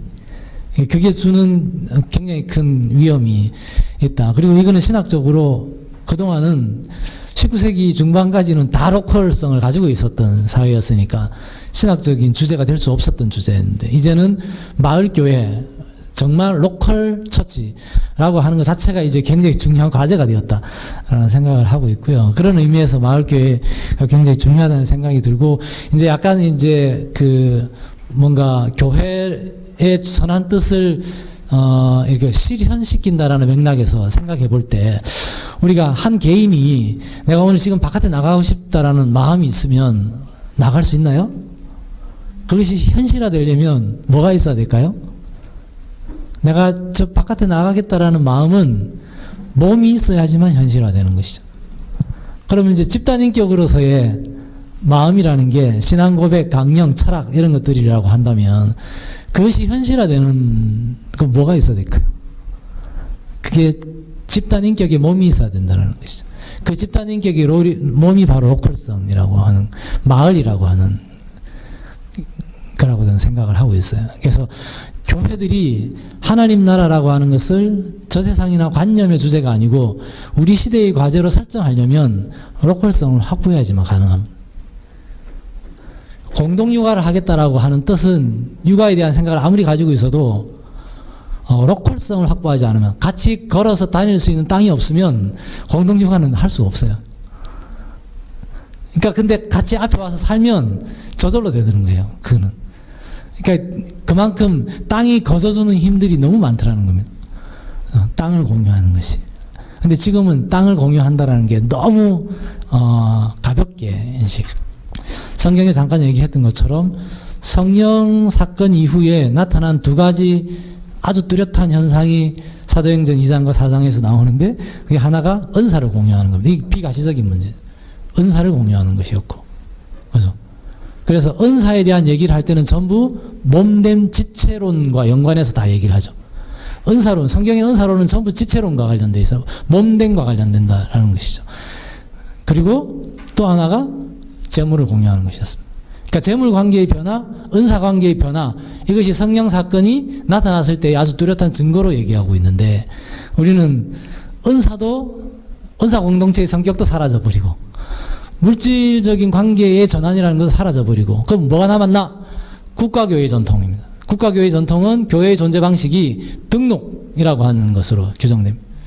영주가 지금부터 기독교 그러면은 전부 기독교인이 돼야 되고 지금부터 가톨릭 그러면 다 가톨릭이 돼야 되고 태어나가지고 그 땅이 가톨릭이면 그냥 나는 가톨릭이 돼야 되고 그 세금 등록하듯이 유아 세례를 받아야 되고 그런 걸 거부하게 되면 그 땅에서 못 살게 되고 그냥 태어나면은 뭔가 주어져 있는, 그러니까 뭔가 내 어느 교회 다니냐 이런 것처럼 기독교인의 정체성이 어떤 곳에 등록되어 있느냐라고 하는 것 이외에 다른 것을 특별히 요구하지 않을 수 있는 이런 것들이 결국은 로컬성도 상실하게 되고 성령 공동체의 몸성이라고 하는 것도 상실하게 되고, 그러다 보니까 굉장히 관념화되고 국가 조직화되어 있는 교회의 모습, 그것만 이렇게 남은 게 아닌가. 그래서 지금 시대에 중요한 마을 교회 가지라고 하는 것은 어찌 보면 초대교회 성령 공동체의 원래의 모습들을 회복하는 것뿐만 아니라 사라져버린 로컬성을 회복하는 것과 맞물려 있어야 되지 않느냐, 이런 생각을 가지고 있어요. 그런데 우리가 이제 그 밖에서 보면은 공동체면은 한 덩어리 개별, 요즘에 개성 시대고 이러는데 개성이 다 죽고 하여튼 그런 것을 보통을 연상을 하는데, 예를 들면 이제 발곤누리 같은 경우를 보면은 우리는 뭐 요즘에 뭐 개신교가 카톨릭의 어떤 그 제사장주의를 극복하고 만인 사제로 이렇게 모두가 직접 뭐 신과 소통한다 그러지만은 실은 카톨릭과 개신교가 차이점이 뭡니까? 개신교가 지금은 더 카톨릭적 아니에요? 그러지만 여기서 예를 들면 발곤누리에서는 기초 공동체 예배라고 해서 뭐 전통으로 뭐 관행으로 되었다 그래서 그냥 남이 장에 가니까 다 따라가는 식이 아니고, 여기는 기초 공동체 예배로 늘 소수가 이렇게 늘 일요일날도 모여서 이런 식으로 이제 같이 모여서 예배를 하고, 다른 것들도 보면은 다른 교회의 어떤 이런 분들보다도 훨씬 더 개별자 한 명 한 명이 뚜렷해요. 자기 일도 뚜렷이 각자 하는 일이 있고 가치관과 철학도 분명하고, 제가 보기에는 이제 공동체라 그러면은 전부 다 오히려 이제 한 덩어리로 인식하는데 훨씬 더 기존 교회보다 여기가 한 사람 한 사람이 더 어떤 자기 가치를 실현하고 사는 것을 볼 수가 있고, 소공동체 위주로 덩어리로 수백 명, 수천 명이 그냥 아멘 하고 그냥 남들이 움직이는 식으로 그냥 아무 문외야처럼 이렇게 하는 게 아니고, 여기서 자기들이 원하는 것이 뭔지, 내가 추구하는 삶은 뭔지, 이런 식으로 더 분명하게 자기들 직접적으로 주체적으로 살아가는 것을 저도 보고 느끼고 있습니다. 지금 이제 시간이 워낙 많이 됐기 때문에 몇 분만 질문을 받고, 이분들을 직접 이제 뵙고 이렇게 질문을 던질 기회는 많지 않습니다. 이분들이 직접 공동체를 만들고 가꾸신 분들이기 때문에 마음속에만 담고 있지 마시고, 궁금한 게 있으면은 질문해 주시고, 시간상 한 3분만 질문을 받도록 하겠습니다. 네. 모르겠어요. 여기 계신 분들도 저 같은 생각을 할지 모르겠는데, 이 재정을 공유한다는 것을 통해서 아무래도 이것이 시발점이 됐을 수 있을 거라고 저는 생각을 했는데, 그래도 그런 어떤 사람들의 의견이나 생각들을 이렇게 모으는 거에는 되게 쉽지가 않았을 거라고 저는 생각을 해요. 그런 어떤 마을이라든지 토지라든지 그런 것들을 이제 만들기 위해서는 결국에는 그래도 돈이 필요하다는 건데, 그것의 어떤 시작 동기가 될 수 있었던 그런 얘기를 좀 한번 들어보고 싶습니다. 그 대학교 4학년 때 공동체 시작할 때 그 한겨레 신문 지국에서 신문 배달을 했었어요. 그때 제가 이제 깨달았던 게, 결혼해서 이렇게 나중에 사람들이 돈 때문에 변질한다 이런 얘기를 많이 듣는데, 나중에 안 되면 신문사 지국에서 살면 되겠구나. 먹여주고 재워주니까 해결되잖아요. 그래서 그 생각했는데, 그러면 결혼하면 어떡해? 그럼 나하고 비슷한 생각을 가진 사람 만나면 되겠구나. 그러면 애는 다르잖아요, 여기서. 근데 어쨌든 일단은 뭐 그런 문제는 교육과 관련된 문제고, 재정적인 문제와 관련된 질문 관련해서는 어쨌든 우리가 아까 잠깐 말씀드렸던 것처럼, 그러니까 더불어 사는 삶을 만들어 가는 데 있어서 성령의 구체적인 증표는 재물 관계의 뚜렷한 변화라고 하는 것은 어쨌든 성경이 우리에게 가르쳐 주는 거. 재물은 내 것이 아니다. 누구도 재물을 자기의 것으로 여기지 않았다. 다 모았냐, 어떻게 하느냐, 뭐 어느 은행에 넣어놓냐, 이거는 두 번 이제 다양한 형태가 있을 수 있는데, 공동체 구성원들이 자기가 가지고 있는 것을 자기께 재물이 내게 아니다라는 건 명확해야 된다. 이제 이런 생각을 가지고 있고요. 그걸 구체적으로 표현하는 방식이 저희는 나눔의 드림이라고 하는 걸 해요. 그게 뭐냐면, 이제 11조가 지금 교회에서 이루어지는 방식은 예수님이 가장 싫어하셨던 율법 적용 방식입니다. 그럼 돈 많이 버는 사람은 유흥비중의 일부를 내는 거고, 돈을 굉장히 88만 원 버는 사람에게는 생계비중의 일부를 내는 겁니다. 그러니까 당연히 똑같은 법을 지키면서 가난한 사람은 계속 힘들어질 수밖에 없고, 부자들은 여유 있게 낼 수밖에 없고, 그 교회 안에서 의사결정권은 돈을 많이 내는 사람에게 갈 수밖에 없는 구조라는 겁니다. 그러니까 그게 예수님이 싫어하셨던 율법 적용 방식. 예수운동이 11조라고 하는 구조가 예수운동 이후에 현실화되는 토대는 주의 은혜의 해, 희년입니다. 희년의 기본 정신은 공평케 되는 것이죠. 공평케. 그래서 이제 저희가 나눔의 드림이라고 하는데, 그건 뭐냐면 한 500만 원 버는 사람이 50만 원 내는 게 아니고, 그 여가비중의 일부잖아요. 50만 원을 나누는 것이, 헌금하는 것이 아니고, 500만 원 버는 청년들이 한 250만 원 이렇게 헌금하는 친구들이 있어요. 그 실제 상황입니다. 한 88만 원 버는 사람이 뭐 2, 3만 원 할 수도 있고요. 위기 상황에 처한 사람이 공동체에서 돈을 받는 것이 11조 정신이 구현되는, 그 희년 정신이 구현되는 것이겠죠. 그래서 이런 방식으로 우리가 나눔을 하면서 헌금을 하든지, 헌금이라는 구조가 교회 공동체의 가장 근본적인 구조인데, 그것을 행하면서 이미 공평하게 되는 질서를 만들어 가자. 이제 이거를 이제 91년도부터 계속 이제 했었고요. 그렇게 나눔의 드림들을 하고, 이제 그래도 돈이 많이 버는 사람들은 잔액이 자꾸 쌓일 거 아니에요. 그래서 그런 사람들은 일정한 계기가 될 때, 예를 들어 무슨 순례를 간다든지 그럴 때에 자기가 자기에게 필요한 비용 이상의 비용들을 내요. 또는 이제 누가 청소년들이나 학생들이 어디 뭐 기행을 간다든지 이렇게 할 때 같이 내요. 우리가 이제 금강산 옛날에 다닐 때 금강산 기행을 교회 공동체가 같이 간다고 했을 때 n분의 1로 돈을 내는 게 아니고 더 많이 있는 사람들은 더 많이 내요. 그러니까 이런 방식으로 해서 기회만 되는 대로 자기가 가지고 있는 것을 나눌 수 있는 이런 구조들을 가지고 있고요.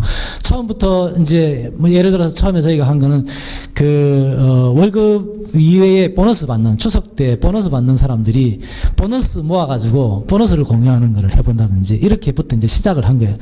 그렇게 해서 할 수 있는 것들을 작게 공유 경제, 소위 공유 경제라고 하는 것이 우리 안에 많아질 수 있도록 그렇게 해 나가고, 이제 시간이 지나면 그거를 기본적으로 자기 재정을 자기 거로 생각하지 않고 공유하는 생각을 가지고 있는 사람은 그 재산을 공유한다든지 이런 거는 그렇게 하기를 원하는 사람들은 그렇게 참여하고.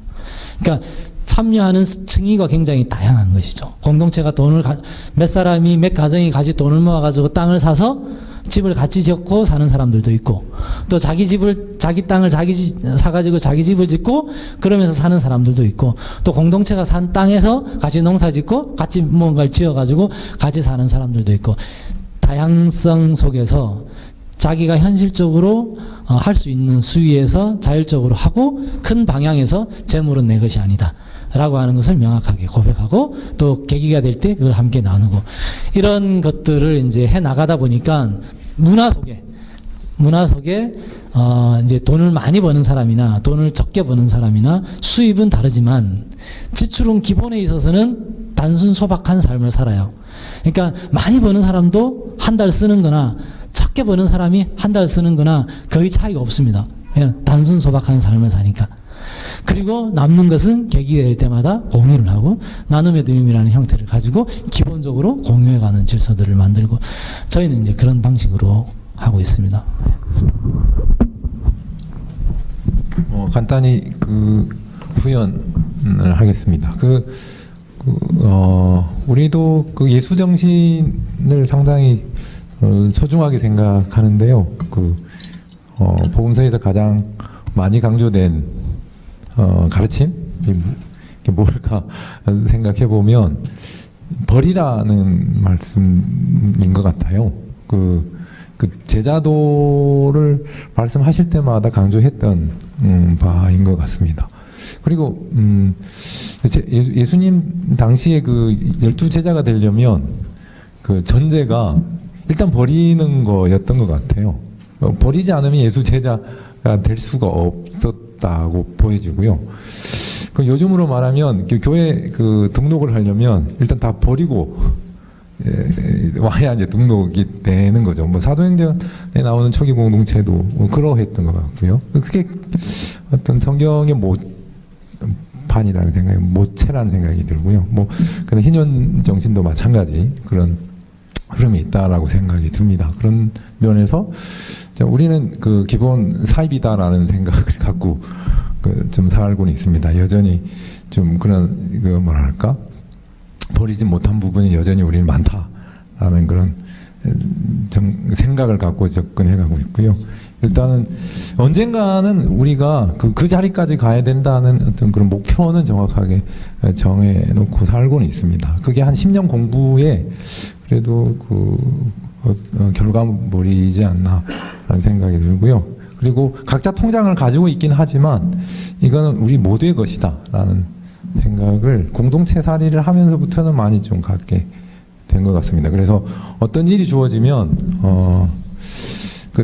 그 필요한 만큼 내는데요.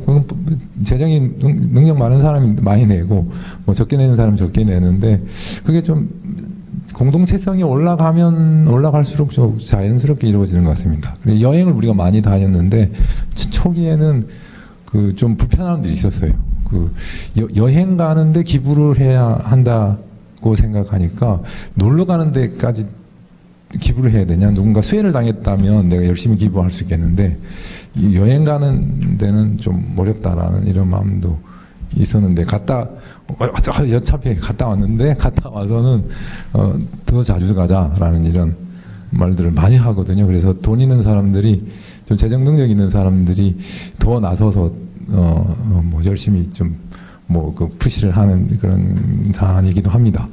그리고 또 한 예로 말씀드리면 우리가 이제 입주해서 살고 있는데 그 같은 면적이라면 그 뭐랄까 그런 비용을 같이 내게 되죠. 이게 이제 자본주의 질서인 것 같거든요. 이제 그렇게 적용할까 아니면 차등을 두어서 같은 면적이라도 누구는 5천만 원 내고 들어오고 누구는 1억 내고 들어오는데 재정 능력에 따라서 달리 적용하는 게 좋을까?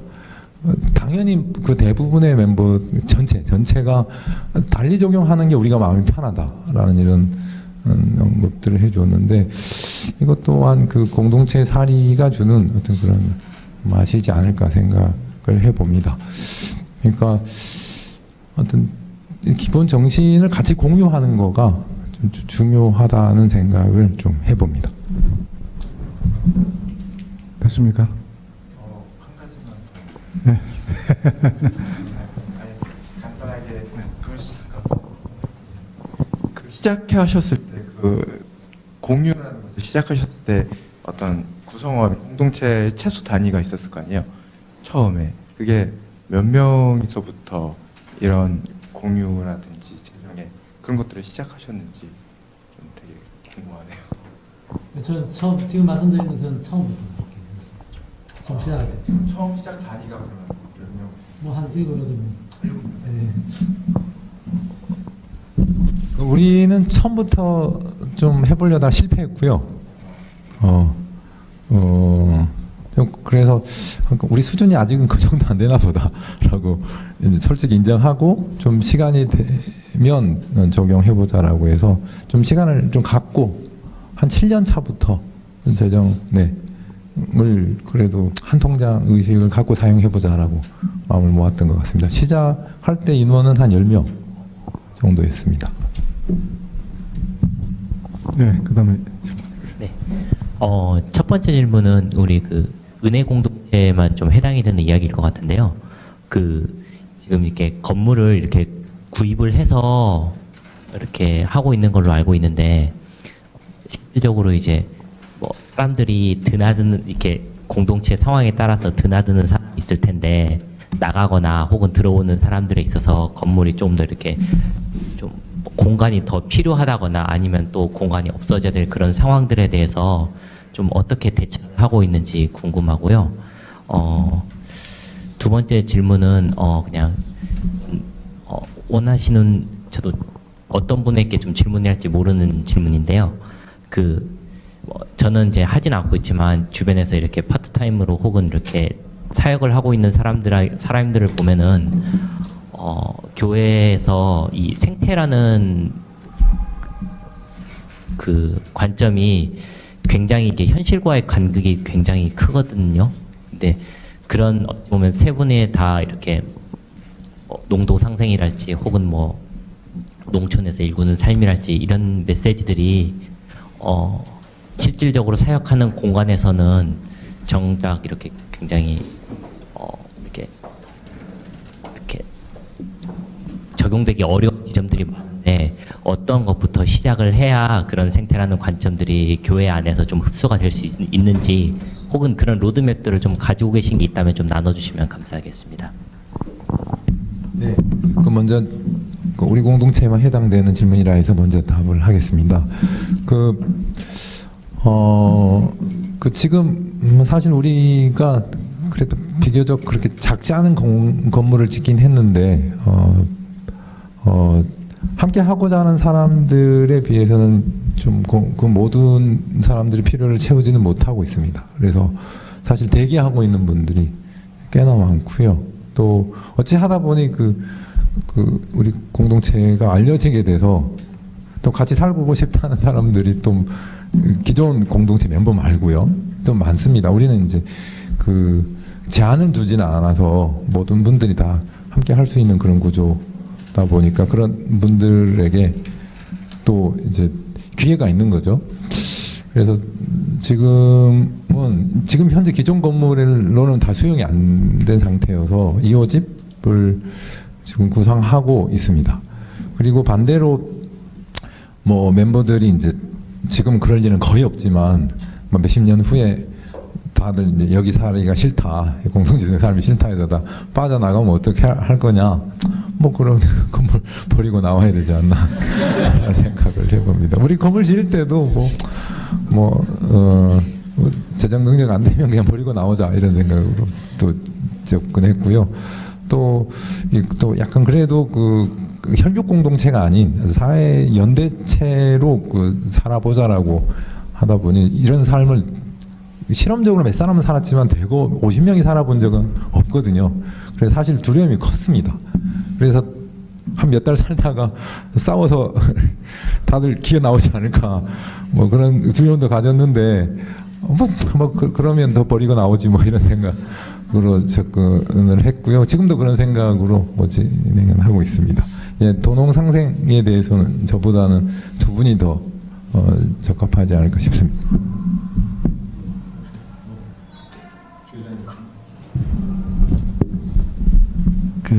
마을에서 제가 목사님을 괴롭히는 아주 킬러거든요. 왜냐하면 저 이런 생각을 많이 했어요. 이제 마을에 이렇게 목사님이 오시면 제일 안타까운 게 뭐냐면 마을 사람들이 목사님을 몰라요. 신도만 알지. 이렇게 한다 외형적으로 키 큰 목사 왔다 간남, 예쁘장한 목사 왔다 간남, 머리 긴 사람 왔다 간남 이렇게 얘기하거든요. 근데 가만히 제가 생각해봤어요. 마을 속에 마을에 왔을 때 잔치를 안는 사람이 딱 한 사람이 있어요. 누굴까요? 목사님 마을 왔다가 마을 잔치 안 해주잖아요. 그래서 저는 그런 생각을 했어요. 마을 속에 올 때는 목사님도 마을 주민으로 왔으면 좋겠다. 목사로 오지 말고 목사님으로 오지 말고 마을 주민으로 왔으면 좋겠다. 저는 이런 생각을 많이 하거든요. 저도 같이 농사를 지금 목사님이 일 못 하거든요. 그러나 저는 꼭 목사님 오시면 마을에 아까 우리 전영 목사님 하신 울력이라고 공동작업이 있거든요. 저는 공동작업 꼭 참석하게 시켜요. 마을 초상집 상여 매리하고 같이 매자고 목사님 끌고 가요. 그러면 목사님 끌고 가면 목사님이 약하잖아요. 상여를 맨다고 목사님은 대들고 집사님이 거기 한두 분 있잖아요. 목사님 허리 부러져요. 저쪽으로 가세요. 목사님은 대들고 성도는 목사님 안 돼요. 이렇게 가야 된다고 저는 그렇게 보거든요. 그러니까 이게 마을 속에 한 일원으로 왔으면 좋겠다 이런 생각이 들 때가 많거든요. 그래서 그렇게 하고 나니까 마을의 교회와의 관계가 너무 좋아져요. 그래서 시골 교회 갔을 때는 시골 농사를 짓고 그러면 시골 목사님들이 제가 보면은 농사 짓는 목사님과 농사 안 짓는 목사님 말씀이 달라요. 농사 짓는 목사님은 거의 막 감정이 막 너무 넘치는 거예요. 근데 농사 짓는 목사님은 감정이 없어요. 그냥 쑥쑥 지나가는 거죠. 그래서 이런 것들이 좀 목사님들이 올 때는 마을의 주민으로 왔으면 좋겠다. 그리고 이제 좀 낮아졌으면 좋겠다. 이런 생각이 많이 되거든요. 저는 이제 성서를 잘 모르기 때문에 여기 목사님들 해주는데 신학교에는 저는 예수님이 왜 선택받은 자가 왜 말구유에 왔느냐. 나 이 생각을 많이 하거든요. 왜 하필이면 선택받은 자가 아랫방 골방이라도 하나 주시지. 왜 말구유에 왔느냐. 힘내나고 그 지저분한 공간을 왔느냐. 그건 낮아지라는 저는 생각을 해요. 지금은 모든 것이 한 치수 낮아졌으면 좋겠다. 호텔 있는 사람은 모텔로 가고, 모텔은 여인숙으로 가고, 여인숙은 사람방으로 갔으면 좋겠다. 이런 생각이 많이 되거든요. 이게 자꾸 높아지니까 이 문제가 생기잖아요. 그래서 저는 목사님을 꼭 그 오시면은 그 일을 꼭 시켜. 돈을 한 구간 얻어갖고, 목사님 농사 지세요.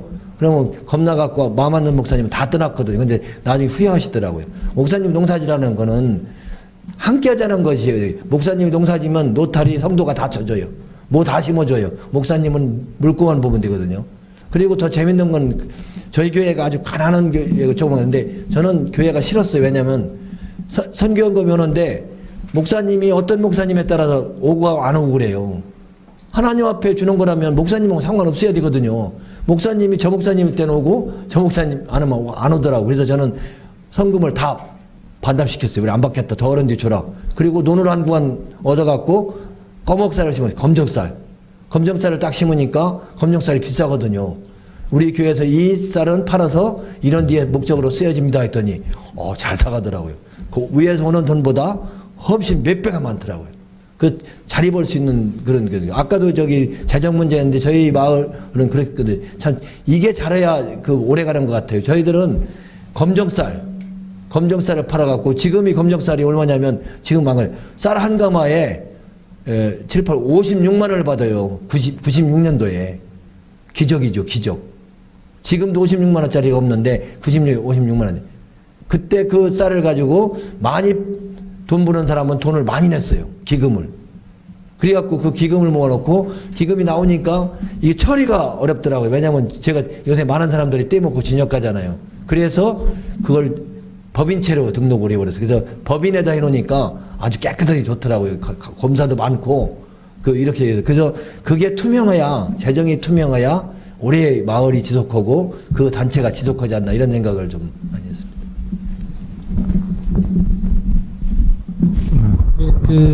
저는 우리 정모 선생님 이제 아까 굉장히 지혜로우신 분이라고 아까 조영 기자님 얘기하셨는데 정말 이렇게 우리가 이렇게 지식인들에게서 볼 수 없는 살아있는 지혜들을 저는 많이 배워요. 저희가 홍천에 가기 전에도 이제 농촌 땅 보러 다닐 때 저기 홍성도 놀러 가면 저희들 데리고 청양도 구경시켜 주시고 이것저것 얘기도 많이 해주시고 그러셨는데 정말 이렇게 자연에서 만들어진 지혜라고 하는 것, 그러니까 자연과 함께 더불어 사는 지혜라고 하는 게 참 소중하다는 생각을 하고요. 예를 들어 저희 같은 경우도 이제 그런 거에 영향도 있다고 생각하는데 이제 저희 홍천 마을 제가 주로 홍천에 사는데 홍천 마을에서는 이제 다 제가 목사인지를 모르는 사람들이 많이 있고요. 다 이제 그냥 아이들은 삼촌이라고 부르고 또 그냥 형이라고 부르고 이렇게 하기 때문에 잘 몰라요. 이제 제 공식적으로는 삼일학님 교장이니까 이렇게 마을 어르신들은 저를 그냥 최교장 이렇게 부르시고요. 저희가 마을로 처음에 갈 때부터 이제 뭐 부동산 통해서 이렇게 가는 게 아니고 마을 이제 노인회관 또 마을 부녀회장 이장님 그리고 가가호호 방문하고 인사드리고 이제 기도하려고 하는데 뭐 땅이나 집이나 소개해달라 이런 방식으로 했어요. 그러니까 그 마을 분들이 저희가 들어가기 전에 이미 다 한 번씩 그런 방식으로 만났던 분들이고 작은 마을에서 집 비고 땅 빈 거는 뻔하거든요. 그러니까 이분도 이걸 소개해 주시고 뭐 분회장님도 그걸 소개해 주시고 그런 거예요. 그러니까 마을에서 무슨 이제 예를 들어서 저희가 가가지고 저희가 면민체육대회를 굉장히 크게 하는데 노인들만 있던 동네였는데 가가지고 이렇게 이제 젊은 사람들이 가서 아이들이 풍물 치고 들어가고 뭐 또 이제 선수도 내고 젊은 사람들이 그러니까 마을 세워진 일에 처음 상도 받고 막 그런 일이 있으니까 그분들은 그걸 다 자기 집안일이라고 생각하시더라고요. 마을 분들은 마을이 잘 되는 것을 집안일이라고 생각하고 들어온 애들 때문에 마을에 도움이 됐다 이렇게 생각하시는데, 술 드시면서 뭔 얘기를 하시냐면 얘네들 내가 데리고 왔어, 내가 소개해서 여기 왔어, 다 그래요. 왜냐하면 이분도 소개해주고 저분도 소개해주셨으니까. 그러니까 누군가가 이제 이렇게 불편한 얘기를, 어떤 분이 이제 술 드시고 대한학교는 뭐 대한민국에 있으면 다 대한학교지 뭐 니네만 대한학교냐, 그러니까 대한학교라는 걸 잘못 알아들으죠. 이렇게 이제 그렇게 술 먹고 그런 분들이 간혹 계셔서 초기에, 그럼 이제 저희는 가만히 있으면 그 마을 분들이 서로 이제 대한학교 설명해 주시는 거예요. 그 주로 어떤 분들이냐면 소개해 주신 분들. 그러니까 자기 일처럼 여기시더라는 거예요. 그러니까 그런 것들을 보면서 굉장히 많이 배웠어요. 아, 더불어 산다라는 건 생태적으로 산다라는 거. 이미 있는 생명과 함께 한다고 했을 때 뭘 조심해야 되고 어떤 걸 존중하면서 접근해 가야 되는가, 이런 거 굉장히 중요하게 생각했고, 아무래도 노인들이 있는 동네에 젊은 사람들이 가니까 처음에 새로운 사람들이 올 때는 꼭 이제 처음에 마을에 낯선 사람, 젊은 사람들이 오면, 저도 한 10년 거기 살아보니까 그래요. 일단은 딱 경계를 하게 되는 것 같아요. 그분들 당연히 그렇겠죠. 그래서 처음에 귀농할 사람들의 때를 어떻게 맞추냐면 마을에 울력이 있을 때. 그러니까 낯선 애가 왔는데 마을 울력에 참여하고 있는 거예요. 그럼 이제 소개하기죠. 그 마을 울력 끝나면 밥을 먹거든요. 술도 드시고.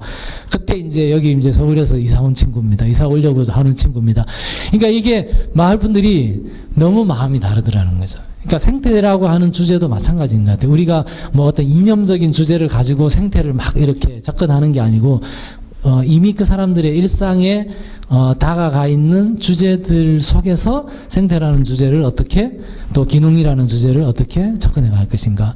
우리는 열심히 공부해가지고 토박이 씨앗, 우리가 농사를 대부분 토박이 씨앗, 토종종자, 토박이 씨앗 농사를 하는데, 도시에서 그 운동을 할 때는 뭔가 의식이 있는 사람들이 하는 거였는데, 막상 가서 살아보니까 나이 드신 할머니들은 거의 대부분 씨앗을 다 채종을 해요. 그러니까 그게 그분들에게는 운동이 아니고 그냥 자기 아이 키우듯이 그 씨앗을, 생명을 그렇게 항상 만나 오셨던 거죠. 그러니까 우리는 토박이 씨앗 있습니다 이게 아니고 할머니들에게 토박이 씨앗을 얻는 거예요. 우리가 가지고 있는 토박이 씨앗을 나누고. 그런 것들이 그냥, 할머니는 운동이 아니라 그분 당신의 삶이셨거든요. 그러니까 요즘은 하지마 이러는데 젊은 애들이 와가지고 할머니가 하고 있는 그거를 또 막 배우려고 하고 하니까 할머니들 입장에서는 굉장히 또 이제 좋으신 거죠. 그러니까 학교 수업 시간에 마을 살이 배우기. 그러면 할머니 댁에 가가지고 할머니가 시집 오셔서부터 살아오신 이야기 듣고, 이제 이런 게 일종의 마을 살이 수업인 거죠. 그렇게 되니까 할머니들이 뭐 연날리기 잘하시는 할아버지, 그런 분들이 이제 다 누구도 자기의 연날리기 실력을 이제 묻지 않는데, 마을 도시에서 온 젊은 애들이 와가지고 선생님으로 모셔가지고 연 배우고 연날리기 같이 하게 하고, 이제 뭐 이렇게 빗자루를 직접 만들어 가지고 하시는 분들이 이제 거의 없는데, 그분은 그런 기술이 있는데, 우리는 가가지고 모셔가지고 선생님으로 모셔가지고 그분들에게 배우려고 하고. 그러니까 이런 것들이 그분들의 삶을 긍정하면서, 이미 그분들은 생태적 삶을 사셨던 분들이니까 그분들의 잊어버렸던 삶을 우리가 배우려고 하는 접근 속에서 자연스럽게 그게 이루어지지 않나 이런 생각을 해봤어요. 너무 상세한 답변을 해주시느라고 지금 시간이 많이 지났는데, 마지막으로 한 분만 질문을 받도록 하겠습니다. 저는 그 신학생인데, 지금 청년들이 저 포함해서 7명, 8명 같이 살고 있어요. 그래서 저희 단체에서도 제가 선교단체에서 준비하는 게 좀 있는데, 쉐어하우스랑 이제 사회적 기업, 그리고 제 생활을 이제 저희 안에서 시작한 지가 한 3년 정도 됐거든요. 그래서 그냥 이제 처음에는 그냥 뭐 생활이나 돈 이런 문제를 떠나서 그냥 가까이 있어서 같이 살게 됐고, 뭐 같이 살고 싶어서 살았다기보다 어떤 환경적인 부분들의 영향을 많이 받아서 같이 살기 시작했고, 그 다음에 그 후로 이제 그 생활들이 이제 훈련의 한 영역으로 들어가져서 지금 저희 안에서 공동체 훈련들을 많이 하고 있는데 이렇게 살다 보니까 저희가 직면한 문제들은 청년들이 주거 문제가 심각하고 사회적 약자라고도 불리면서 살아가고 있는데 저희가 지금 살고 있는 이 시대에서 청년들에게 좀 해주시고 싶은 말씀들이 혹시 있으시면 해주시면 좋을 것 같습니다. 속지 않았으면 좋겠어요. 그러니까 거대한 속삭임에 대해서 속지 마시고 그러니까 옳다고 생각하는 것, 또 배운 바대로의 삶을 살아갈 때에 예를 들어서 이런 겁니다. 결혼식을 하려고 하는데 나는 하얀 이상한 옷을 입지 않겠다. 결혼식 자본에 종속된 방식의 결혼을 하지 않겠다라는 뜻을 샀는데 그렇게 결혼을 하려고 하다 보면 부모님들이 반대를 해요. 그죠? 그리고 이제 괜히 복잡해져요. 그러니까 저는 그렇게 생각합니다. 나쁜 일이 아니라면 다른 문화, 새로운 삶을 만들어내는 거는 그냥 살면 돼요. 그냥 부모님들은 우리가 응애하면서 전혀 무기력할 때 우리를 살리신 분이기 때문에 우리가 어떤 말로 가치와 관련된 무언 얘기를 한다고 설득될 수 있는 게 아니에요. 그래서 배운 바대로 선한 삶을 다른 시대적 문명 속에서 살아가기를 소명한다면 기성세대를 비난하거나 설득하려고 하지 마시고 삶으로 설득해 가면 된다. 그러면 예를 들어서 결혼식 때 온갖 욕을 하시던 많은 부모님들이 결혼식에 막상 나 안 그러면 안 간다 그러셨던 많은 분들이 끝까지 안 오신 분들이 없어요. 결국 다 오셨고 그런 식의 결혼식을 다들 좋아라 하세요. 근데 그 부모님들도 왜 그걸 반대했냐면 남복이 말 나올까봐. 나는 괜찮은데 네 고모가 괜찮겠냐? 나는 괜찮은데 네 큰아버지는 괜찮겠냐? 큰아버지 찾아가서 얘기해 보세요. 나는 괜찮은데 하객들이 괜찮겠냐? 그러니까 싸워야 할 대상이 없어요. 그러니까 그 시대를 지배하고 있는 문명의 거대한 힘은 의외로 실체가 없습니다. 마치 대타자처럼. 그래서 실체가 없어요. 그게 우리 고백에 마땅한 거라면, 그리고 그것이 간절하다면 그냥 그렇게 사십시오. 그렇게 살면 삶으로 설득되는 것이 뭐 한 30년 살아오면서 많은 어르신들과 만나고 대화를 해 나가면서 그게 싸워서 될 문제도 아니고 비난해서 될 문제가 아니고 그분들은 그분들의 시대에 충실하게 살고 계신 분들이고 그렇게 걱정할 수밖에 없는 시대를 사셨던 분들이고 우리가 그 시대의 삶을 살아갈 게 아니라면 두벅두벅 가면 된다. 이렇게 말씀드리고 싶습니다. 발군누리는 직접 삶으로 그렇게 살기 때문에 제가 보기에는 너무 관념적으로만 생각하지 말고 이게 뭐 책을 보고 독서 모임도 하고 직접 가서 한번 이렇게 가서 보는 게 아마 중요할 것 같습니다. 혹시 그 질문하신 게 간단하게 혹시 답변하실 수 있는 것 같으면 한번 뭐 기회를 더 드리죠. 결국 공사한 어떤 사회를 지향하는 모습일 수도 있다고 볼 수 있는데, 근데 항상 이런 부분에서 이슈되는 것들이 어떻게 보면 가장 쉽게 생각할 수 있는 게 이슈가 어떤 변질되는 어떤 부분에 있어서 누군가는 그 경제적인 것들을 공유하는데 이익만 취득하려고 하는 사람들에게 있어서 뭔가 그래도 뭐 군인 정신으로 얘기한다면 정신교육 같은 것들이라든지 아니면 그것들을 어떻게 좀 올바른 방향으로 이끌 수 있는 어떤 운동이라든지 프로그램이라든지 그런 시스템들이 또 어떻게 이런 표현을 좀 하긴 그렇지만 강요되어지고 또 그런 것들이 혹시 있는지 좀 질문해 보고 싶습니다. 그건 이제 물론 자세히 답변하실 수 있겠지만은 제가 간단히 아까 이미 언급했던 내용이기 때문에 어떤 가치관과 철학을 위해서 밝은누리고 은혜공동체고 제가 보기에는 정말 공부를 많이 합니다. 그냥 우리 아까 제가 뭐 토익이나 공부하고 뭐 사람들 관심사를 쫓아다니고 이런 게 아니고 정말 우리가 필요한 게 뭔지 우리 삶에서 이런 가치관과 철학을 위해서 치열하게 탐구를 하고 공부를 하고 아마 그런 것들이 쓸데없는 욕구에 쉽게 휩쓸려가지 않고 그런 자기 욕구 때문에 서로 사소한 감정에 이렇게 쉽게 휘말리지 않는 그런 힘이 아닌가 싶습니다. 같이 공부한다는 건가요? 아니면은 대표님들께서 아니 그 공동체 내에서 다 같이 공부를 하는 거죠. 굉장히 밝은 놀이도 그러니까 각 모둠이 있어가지고 모둠별로도 공부를 하고 치열하게 1년 내내 어떤 그 뭐 작년 같으면 어떤 묵자를 놓고도 1년 내내 공부를 하고 어떤 굉장히 치열하게 모든 사람들이 공부를 합니다. 그러니까 여기 제가 보기에는 감신대학교 학생들보다 더 공부를 열심히 합니다. 농사 지어가면서 이제 어떤 책을 읽든지 그 신학책이든 철학책이든 사회학서적이든 그 다루는 관념이 실제 자기 삶에서는 어떤 의미가 있는지를 적용하는 학습을 많이 하고요. 그리고 이제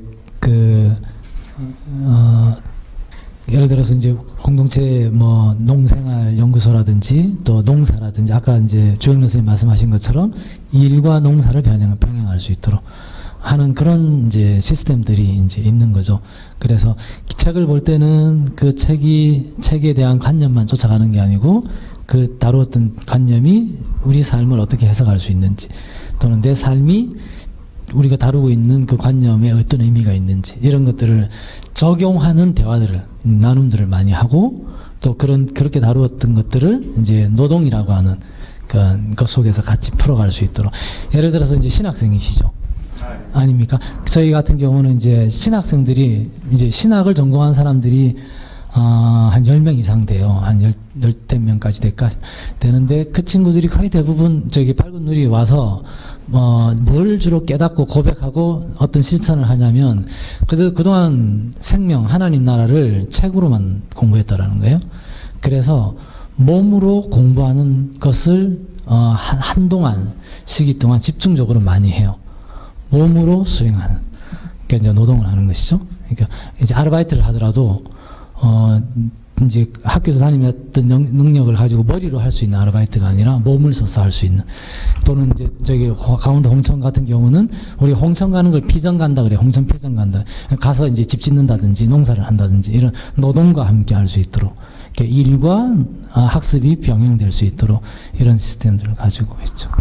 마지막으로 이제 귀하게 모신 분들 한 2, 3분씩만 마지막 인사말을 한번 듣도록 마지막으로 당부하실 말씀 듣도록 하겠습니다. 우리 그러면 이번에는 그 박민수 대표님부터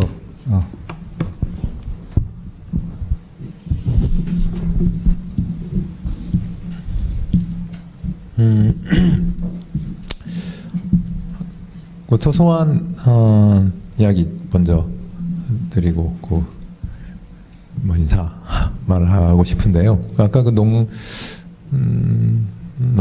농사 또와 관련된 어떤 농도, 도농의 연계된 어떤 삶을 어떻게 그럼 구현할 거냐 뭐 이런 질문을 하신 것 같은데, 네, 저희들도 하고 싶은 삶 중에 좀 실현해보고 싶은 삶 중에 하나이긴 합니다. 근데 아직까지는 구체적으로 또 실현을 못 하고 있는데요. 생태라는 개념이 어울려 사는 삶이라고 저는 개인적으로 정의를 하고 있는데, 생태적으로 산다는 거가 관계를 잘 맺고 산다. 독불장군으로 살지 않고 옆에 있는 사람들의 이야기를 듣고 같이 서로 주고받으면서 사는 거. 그게 지구 생태계의 어떤 운영 원리인 것 같은데, 인간과 인간끼리도 생태적으로 살아갈 수 있다. 어울려서 살아가는 것이 바로 생태다라는 생각을 갖고 있는데, 이제 공동체 살이가 바로 생태적인 삶이라는 그런 생각을 갖고 있는데, 공동체 살이를 하다 보면 자연스럽게 자연과도 소통하고 싶은 마음이 간절해지더라고요. 그게 어떤 방식이든 간에 좀 열리면 좋겠다. 자연에서 또 배우는 바도 많겠고요. 공동체 공동체에 또 채워지는 맛이 또 더 있을 것 같기도 하고요. 그래서 자연스럽게 그렇게 흘러가는 것 같긴 합니다. 그래서 이제 해보려고 열심히 시도를 했는데 한 번은 그 큰 밭을 빌려서 같이 농사를 지었거든요. 1년 지었는데 그 멤버들이 힘들다. 나는 사무실 체질인 것 같다. 특히 그 여름에 뭐 잡초 제거하는 일이 좀 필요한데요. 그 땡볕 그러니까 최근에 또 여름에 많이 더워지지 않습니까? 하루 종일 일하더니 목사님 좀 저는 수행이 덜 된 것 같습니다. 못하겠습니다. 그래 말을 해서 좀 잠시 쉬고 있고요. 이제 농사에 관심 있는 사람들이 좀 있어서 이 사람들이 팀을 이루어서 강골 주변에 그 텃밭을 좀 조그만 거 빌려서 좀 뭐 해보고 있긴 합니다. 뭐 그런 식으로 그냥 자연스럽게 흘러가게 내버려 두어도 좋지 않을까 하는 생각도 좀 해봅니다. 그리고 뭐 인사 말씀을 드린다면 뭐 저도 이제 신학교를 나온 사람이고요. 지금 현재 또 어떤 기독교 베이스의 어떤 공동체에서 어떤 리더로 지금 뭐 일하고 있는데 뭐 사실 반가웠고요. 또 제 모교는 아니지만 거의 모교원 느낌이 좀 들었습니다. 그래서 가족 오면서 그 반가운 마음이 왜 들었을까 생각해 보니 어떤 공동체를 어떤 소망하는 사람들이 또 오늘 이곳에 와 있을 것 같다라는 그런 반가움 그리고 또 기대감도 좀 있는 것 같습니다. 그리고 사실 목사라는 어떤 타이틀이 공동체를 꾸리기에는 아주 좋아요. 아직까지는 한국 교회가 목사에게는 그래도 좀 과한 말로 절대적인 리더십을 일단 주는 것 같아요. 그러다가 이제 뭐 너무 과하게 뭐 잘못하시면 철수하긴 하지만 너무 과하지 않는 이상은 한국의 많은 성도분들이 그래도 믿어주고 따라주는 것 같아요. 그렇다면 어떤 바른 어떤 그 방향을 가지고 어떤 모두가 더불어 사는 사회를 꿈꾸고 그렇게 교회 공동체를 일궈가면 적어도 우리나라의 성도들은 같이 마음을 같이 함께 가져가지 않을까라는 생각을 하거든요. 그래서 오늘 오신 분들이 또한 그 곳곳에 좋은 공동체를 일굴 만한 그런 귀한 또 보석과 같은 분들이 아닐까라는 그런 기대감이 있어서 상당히 많이 반가웠던 것 같습니다. 저도 뭐 꾸리고 있지만 더 아름다운 공동체가 여러분들에 의해서 이루어졌으면 좋겠다 하는 그런 바람을 가져봅니다. 이상입니다. 그러면 주장님 한번 말씀 주시죠. 예, 하여튼 이렇게까지 함께 해서 감사하고요. 뭐 이렇게 많은 잘된 것을 뭐 판사, 검사, 목사님 저희들도 사자예요. 농사예요.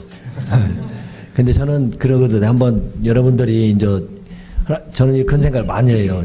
진정한 진짜 신학자나 목사님이 되려면 꼭 농사를 지어봐라 주고도 시작해도 1년 동안 농사를 짓고 시작해도 절대 늦지 않다. 저는 진짜 공부도 않고 책도 안 보는데 그냥 주셔요. 앞으로 3년만 지나면 저는 투입하지 않고 벼농사를 짓는 걸 제가 만들어 놓은 거죠. 투입하지 않거든요. 하나님이 주신 근대로요. 아까 우리 사람이 먹고 나온 거 식물에게 주고 식물은 다시 동물에게 주고 동물은 또 사람에게 이렇게 순환이 원리잖아요. 그러니까 우리 인간에게 주신 거는 그냥 알곡만 먹을 수 있는 거, 나머지를 돌려줘라. 돌려줬더니 10년이 지나니까 인간이 머리 쓴 것보다 훨씬 많은 수확을 주셔요. 일본에서 지금 그렇게 나왔거든요. 근데 이 농업이라는 거는 단순한 게 아니고 저는 그래 농사 제가 얼마나 좋으면 아들 딸 다 농고 출신이고 집사람 농고 출신이고 저도 농고 출신이에요. 다 올농고거든요. 그리고 지금 7살 먹은 손자가 학교 들어갔는데 삽질 기가 막히게 해요. 얼마나 좋으면 이렇게 시키겠느냐 이거. 다시 태어나서 전 농사꾼 될 거예요. 진짜 농사꾼은 그냥 이렇게 하찮을 게 아니거든요. 이 농사꾼에는 그 진짜 너무 아름답고 저는 그리고 종합예술가라고 하거든요. 저희 누님들이 다행히 화가가 둘이 있어요. 그래도 거기 가서 인사말하고 저는 농사꾼입니다. 저는 종합예술가입니다. 그랬더니 거기 선생님들이 깜짝 놀래요. 뭐를 전공했어? 그러요.